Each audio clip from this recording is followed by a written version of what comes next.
Good morning everyone.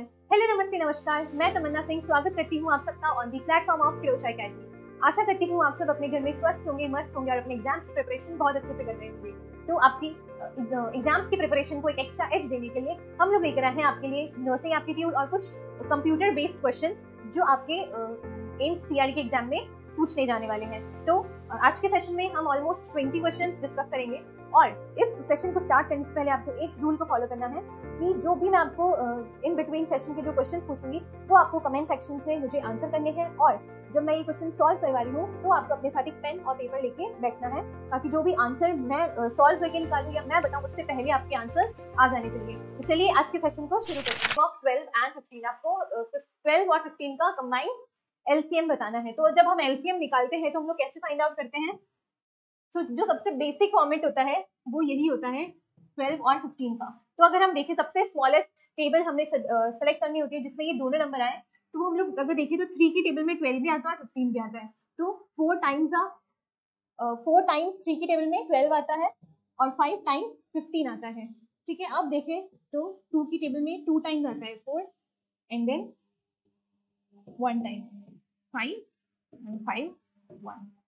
Okay, तो ये आपका एलसीएम रहा है। अब इसका आपको मल्टीप्लाई करना है which is 3 into 2 into 2 into 5।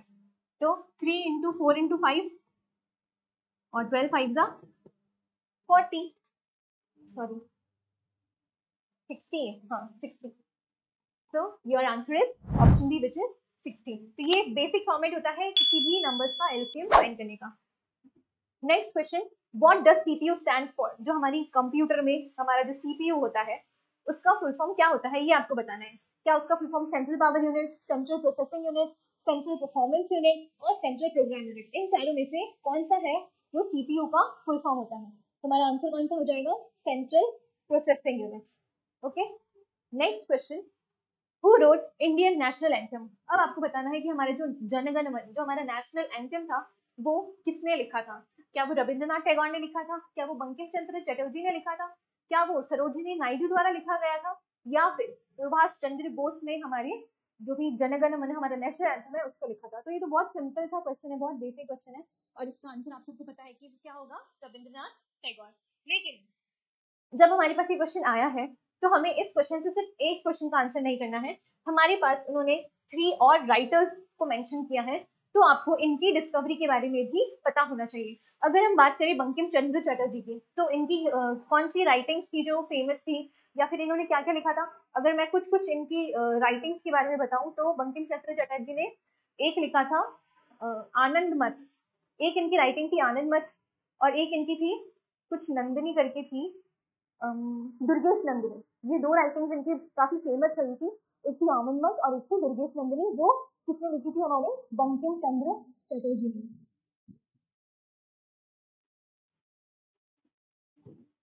और एक कौन सी थी? दुर्गेश नंदिनी।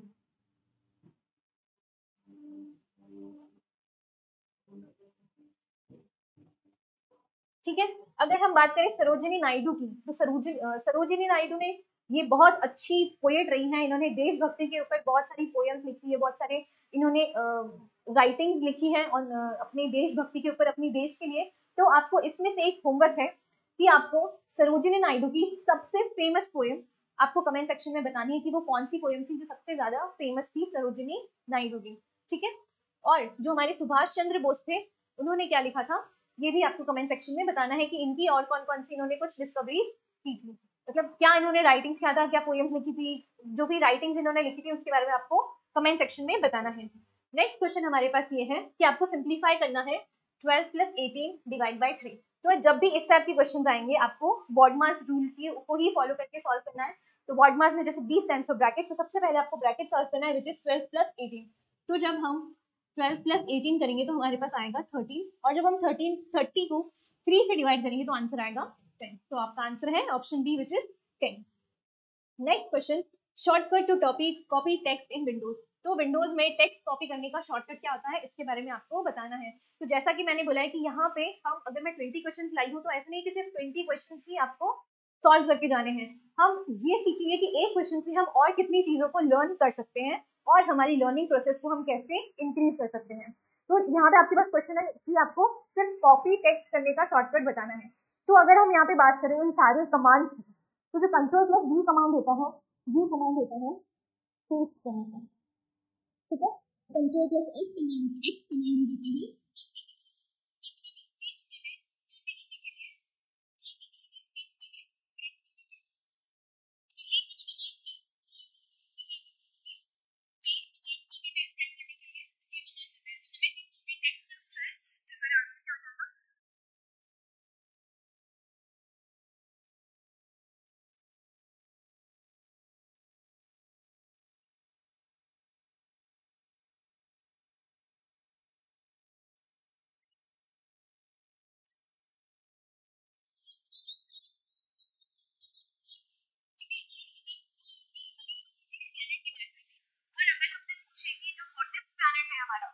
होता है, तो हमारा जो वीनस होता है वो होता है हॉटेस्ट प्लैनेट, ठीक है। नेक्स्ट क्वेश्चन, यहाँ मर्क्यूरी आंसर नहीं है तो इसको कोई गलत मत समझ लेना, आंसर हमारा मार्स है। Next question, what is 25% of 160? तो यहाँ पे आपको परसेंटेज वाला क्वेश्चन दिया है, तो जब भी ऐसे परसेंटेज वाले क्वेश्चन आएंगे वो आपको कैसे सॉल्व करने हैं। यहाँ पे आप देखोगे लिखा हुआ 25%, है ना, और परसेंट का मतलब क्या होता है,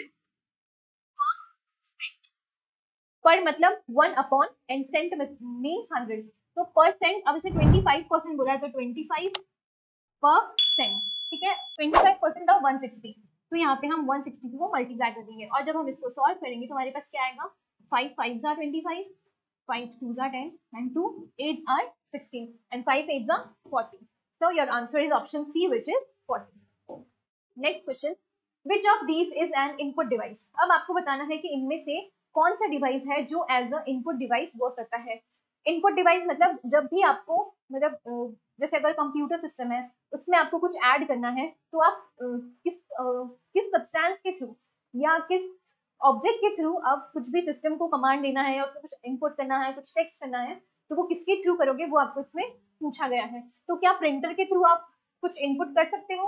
प्रिंटर तो हमारा आउटपुट होता है, ये तो अगर हमें कोई प्रिंट निकालना होता है तब हम प्रिंट की कमांड लेके तब हमारा प्रिंट होता है, तो प्रिंटर हमारा इनपुट नहीं हो सकता है। क्या मॉनिटर हमारा इनपुट हो सकता है? नहीं, ये तो जो भी प्रोसेसिंग वर्क कर रहा होता है उसको मॉनिटर करता है, या उसके थ्रू हम देखते हैं कि हमारे सिस्टम में क्या क्या वर्क चल रहा है। क्या वो कीबोर्ड होता है? कीबोर्ड के थ्रू हम कुछ इनपुट कर सकते हैं, बिल्कुल कर सकते हैं। अगर आपको कुछ भी कमांड देना है, किसी भी टेक्स्ट को आपको कॉपी करना है, कट करना है, पेस्ट करना है, प्रिंट करना है, सेव करना है, कुछ भी करना है, तो आप किसका यूज करोगे? कीबोर्ड का। तो हमारा आंसर क्या हो जाएगा? कीबोर्ड। और स्पीकर तो इनपुट मेथड हो ही नहीं सकता। Next question, who was the first president of India? अब आपको इंडिया के फर्स्ट प्रेसिडेंट के बारे में बताना है कि इनमें से कौन है जो हमारे इंडिया के फर्स्ट प्रेसिडेंट थे।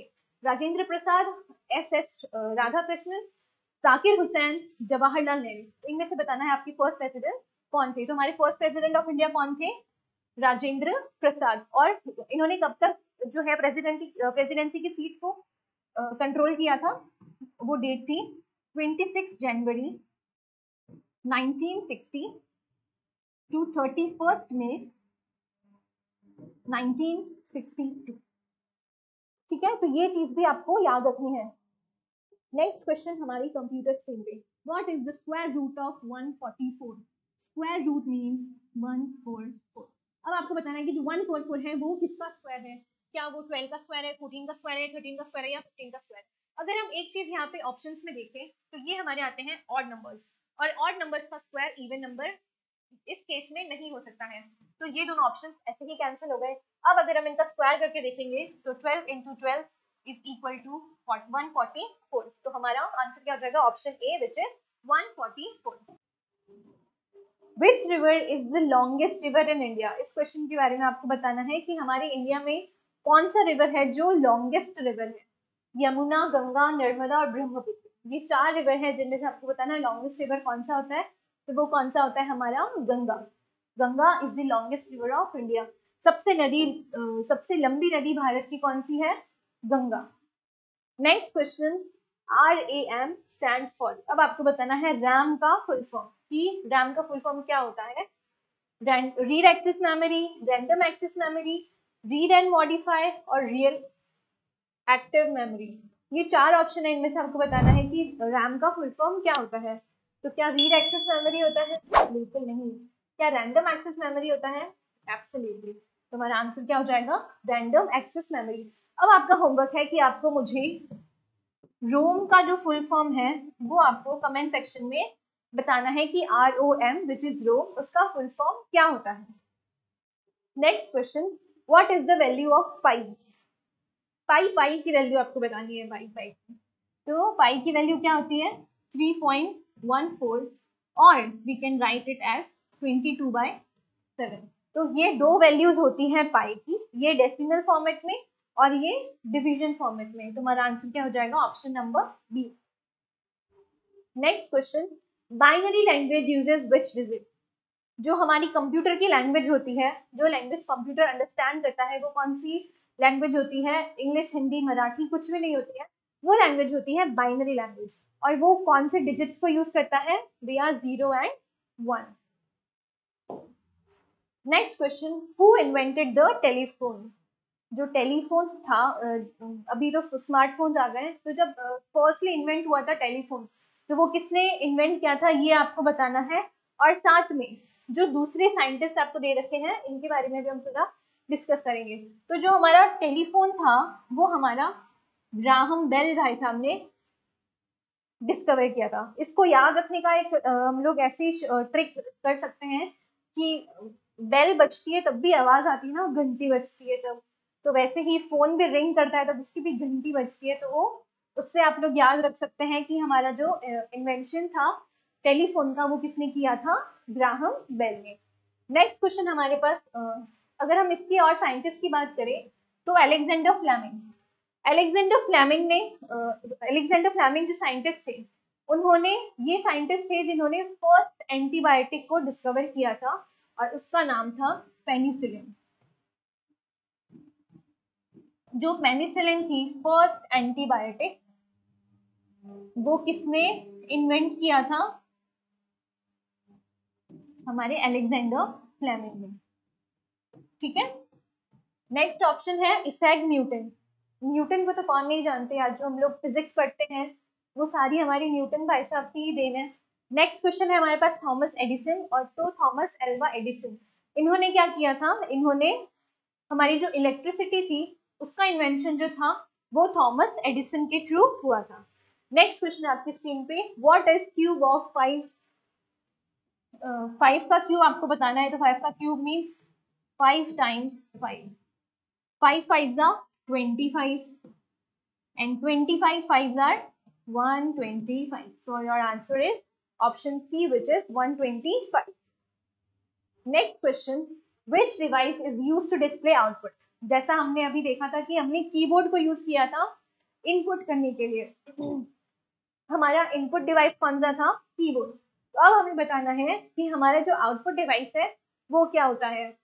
To display output. अब डिस्प्ले कौन करेगा? ऑब्वियसली मॉनिटर करेगा। हम लोग जो भी फंक्शंस देख रहे होते हैं कि हमारे सिस्टम में क्या रन कर रहा है, वो हम कहाँ से देखते हैं? मॉनिटर से। तो हमारा आंसर क्या हो जाएगा? Monitor. Next question, which Indian state has the highest literacy rate? आपको सबसे ज्यादा किस राज्य की साक्षरता दर सबसे अधिक है अकॉर्डिंग टू 2025? तो बताओ, क्या वो केरला है, क्या वो तमिलनाडु है, क्या वो महाराष्ट्र है, या फिर वो पंजाब है? तो सबसे हाईएस्ट लिटरेसी रेट किसकी है? केरला की। सो हाईएस्ट लिटरेट अगर स्टेट हम बात करें तो वो कौन सा स्टेट है? हमारा केरला। तो आज हमारे पास इतने क्वेश्चंस थे। यहाँ हमारे 20 क्वेश्चंस कंप्लीट होते हैं। आशा करती हूँ आपको ये सेशन अच्छा लगा होगा और इन क्वेश्चंस के साथ साथ 20 क्वेश्चंस के साथ आपने कुछ और नई चीजें भी सीखी होंगी। तो with this, thank you and all the very best.